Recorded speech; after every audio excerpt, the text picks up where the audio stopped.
2, 3, 4.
Very good, that's good.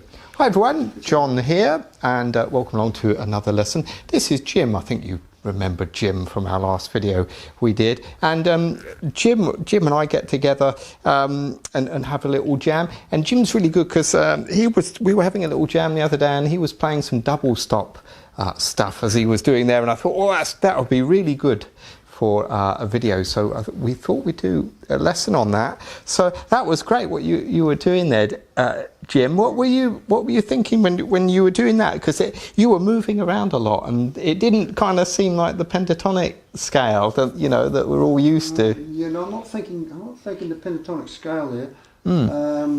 I suppose I'm thinking about... I should say, sorry, I forgot to say, that the chords, we're in A here, we're in the 12-bar blues in A, and I'm just doing this rhythm, it's kind of really like a Johnny Boo good rhythm, and Jim's playing over, so I'll do that again for Jim. So if I play that, Jim... Do that, yeah, I'll do that. Hang on, I'll turn down a little bit so we can hear you, eh? So, 3, 4...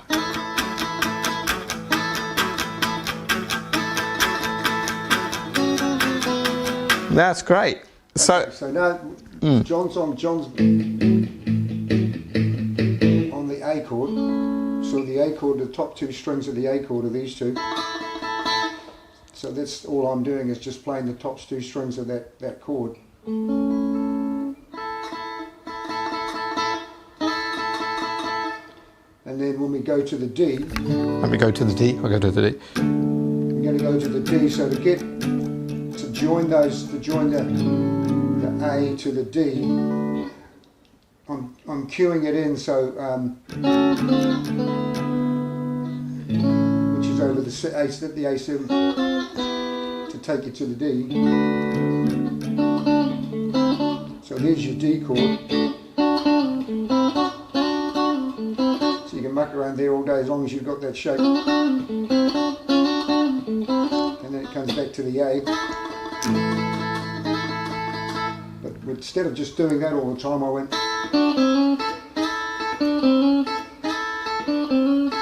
Yeah, that's really nice. A really well-known riff, but it's one I fall back on a lot when I'm kind of getting a little bit lost about what's coming up next. And then we go to the E. So instead of, you can do the same thing you did on the D there, which is...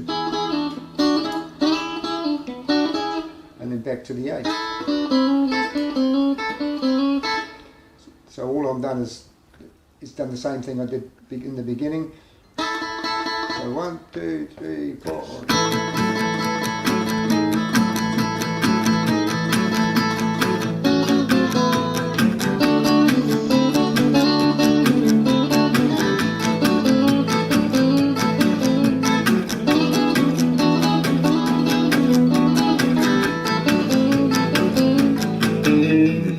Turn it round, but so that's all I'm doing there. Yeah, that's great. That really fills out the sound, doesn't it? Because when you play normal, Yeah. pentatonic thing, it kind of, when you've got used to that, those double stop ideas, and then you leave that behind, it sounds a bit empty somehow, doesn't it? Yeah, the double stops certainly fill it up. So we went round 3 times there, didn't we? So the first time, should we do that again? I'll play that again. That was the first time round you did. And then you did something different each time, didn't you? I tried to think of something else. Yeah. So I'll play that first time around. So I'll keep it going, see if it brings something to mind. 2, 3, 4.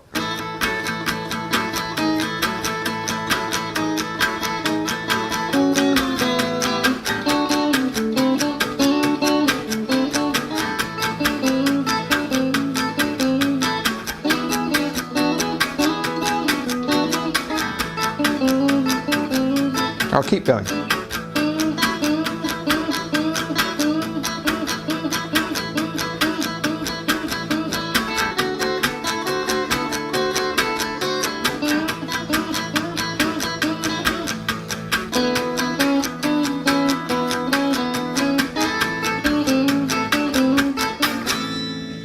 okay. Yeah. So that time we did much the same thing except we did the Chuck Berry, which is really, really handy, and just change the beat of it. So 1, 2, 3, 4.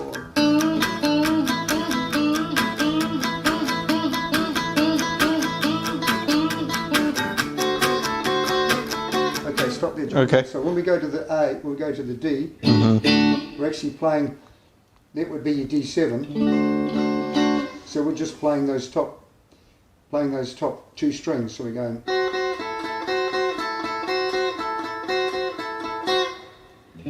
Over the D7. That's how I remember it, how I think of it. So if I was in G, we went to the C, we go.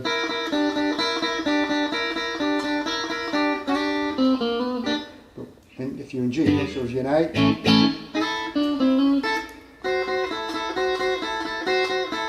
for the D, back to the A. Now when I went to the E, this time instead of going up there,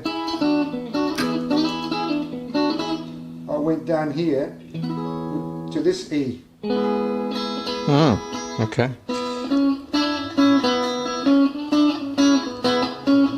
Yeah, that sounds great. That's not one that you'd immediately kind of think of, is it? That shape really, there. Really handy. So that shape is what's So that shape, Jim? It's your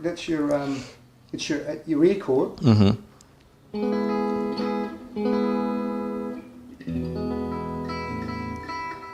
It's gone out. It's gone out. Your E chord. And so I'm just playing the E chord as that. Oh yeah, that sounds great. So if you think of that as your E chord, cage system, and then if I wanted to do that, say in say in G, so your same shape, but up here up to your G chord up here of that same shape. So how do you know, Jim, when you're playing this shape here, when you're doing this one, how do you know that? How do you go by that? How do you know that's an E for you? How do you visualise that? Okay, that's using the cage system, which is another thing. You really need to know that, I think, anyway, because we all know our open D chord. Now, if you shift that up, you got D sharp. Yeah, okay. And if you keep going in D sharp, F sharp, G. Yeah, that's great. Can you come all the way up here and you've got C, just using that same shape. Yeah, so that's important because you know the notes, don't you? So it's important to know where they are to move things up and down. Really. Yeah, you need to know your chromatic scale. You need to know that. You need to know that that's E, that's F sharp, G, and know them on all the strings, so that whenever you shift, you know that that's an F, that must be a G, that's an A, that must be a C, that's a D, that must be an E, That's great to know that, isn't it? The G is a little bit more cumbersome, but the concept is still the same. So if that's a G, you shift it up to there. Yeah, that's a tricky one. But we wouldn't play it like that. It just means we can all those riffs in the open G. We can do it in A because we can. Cool. We're using those notes between that A shape and this A shape here. Okay, so on that second part of that blues, so is that something you do a lot? You know, play those, get ideas from other players, yeah, and practice them. You know, don't just learn them and then move on to something else. Practice them and put a rhythm track down or a backing track, and get them embedded into your psyche. And then, as soon as you can, when you're playing with your mates or whatever you're playing at some club somewhere, put them in there, and then keep doing it. You can drive everybody crazy, but yeah. gradually it becomes second nature to you, and that's your little bag of tricks that you call on. Your bag of tricks gets bigger as you go on. Yeah, I like what you said earlier about that Chuck Berry riff, because you were playing that lick, but you weren't playing it the same. You changed the rhythm, hadn't you? And do that again, Jim. Do you remember what you did? 2, 3, 4.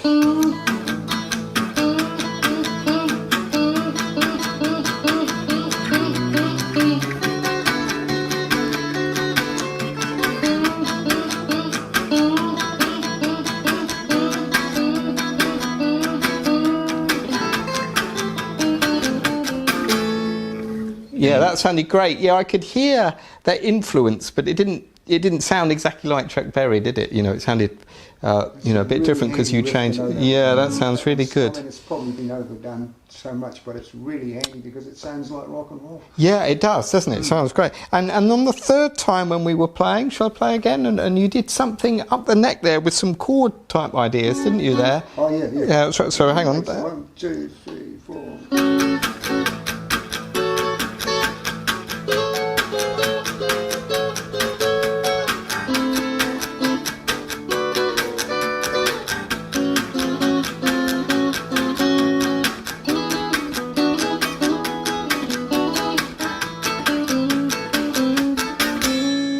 Yeah, that was great. I like those chord ideas. They sound really good, because sometimes you hear that, don't you? You hear people doing lead lines and then they go into chords, and you kind of think to yourself, what's he doing there? How does he know so many chords? How do you know so many chords, Jim? Yeah, they're interesting. Yeah, they're really cool. 6.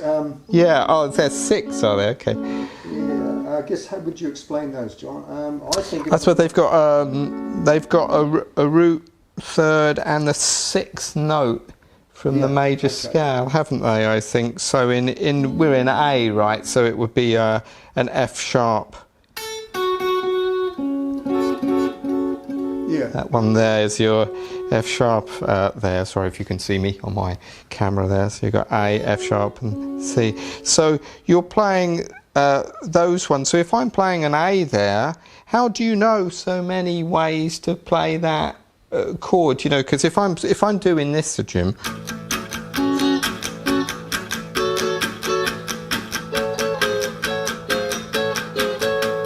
Yeah, that's great. So you're playing, because that one, okay, I know. Okay, familiar with it. And then you move, one there.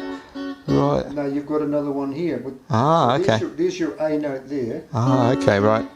There's your A note there. But you're playing a different shape. Okay. So same notes, different shape. Yeah. Okay. So you've got that shape there, which is your, if you want to look at it as your D minor shape. Oh yeah. Okay. Just moved up like you were doing before to the 5th fret. Yeah. Okay. That's the interesting thing about that chord, if you want. In this context, it works fine as a rock and roll-y thing. But it's in actual fact could be used as a F sharp minor. Which I suppose is the relative minor of A anyway, isn't it? And we kind of play pentatonic scales on relative minor, don't we? Okay, yeah. So so when you're doing that, Sorry, I'll turn up a bit. That's that shape. Okay. Then you did that, right? And then we did, yeah, one there. One there. And where's the other ones? Yeah? Then we got one up here, which is Cool. Okay. which is the same as playing your A chord. Yes, yes, that's right. Yeah, because everything's repeating on the 12th fret. Yeah, we just come in, yeah. Okay, so that's handy to know. So these same shapes, right? Same or different shapes, same notes. Yep. Yeah. Yeah, but you were when I was doing that, you were moving those though. I saw.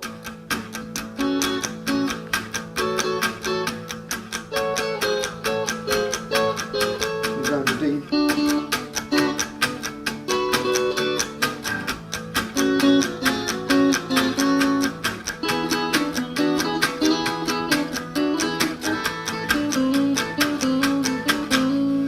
Okay, so when I go to the D chord, are you thinking of the A's? Are you thinking of the D's there? Do you think of are you still playing the same shape? You play okay. I'm playing the D. I'm playing. You're playing and then you're playing D6s, are you?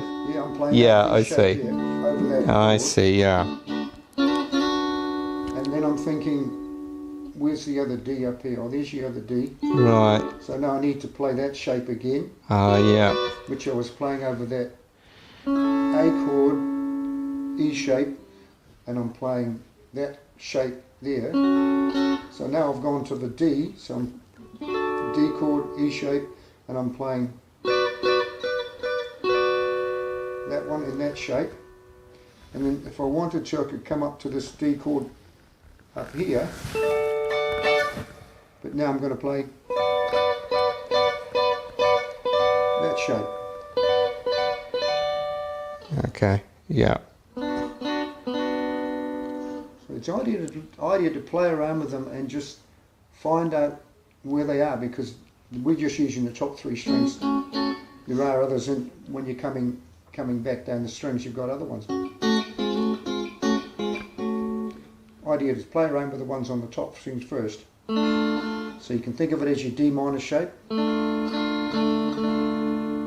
in this context, we're using that shape, but we're using it here over the A chord.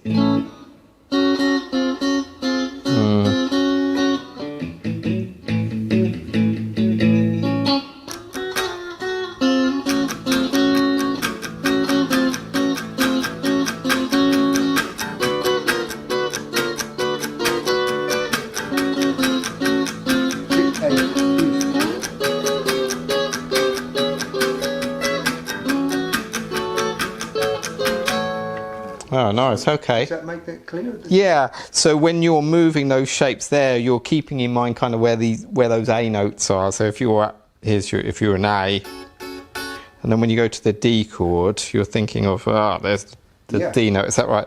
Yeah. So I can play. And then when you go to the E, there's your E there, right, on the 12th fret. So D D A. Okay. That's right. So I'm thinking over the A chord. I'm thinking that shape, and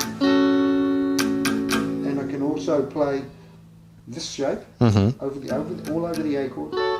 In which case, then the A is here, right? Yeah, on the A note's there. Yeah. And then I can think the other A shape. Just move this camera a bit. Yeah, that's it. Sorry. And it's really in the articulation or the timing and the phrasing of what you do with that particular chord at the time. You can play 1, 2, 3, 4, you go. Or you can go.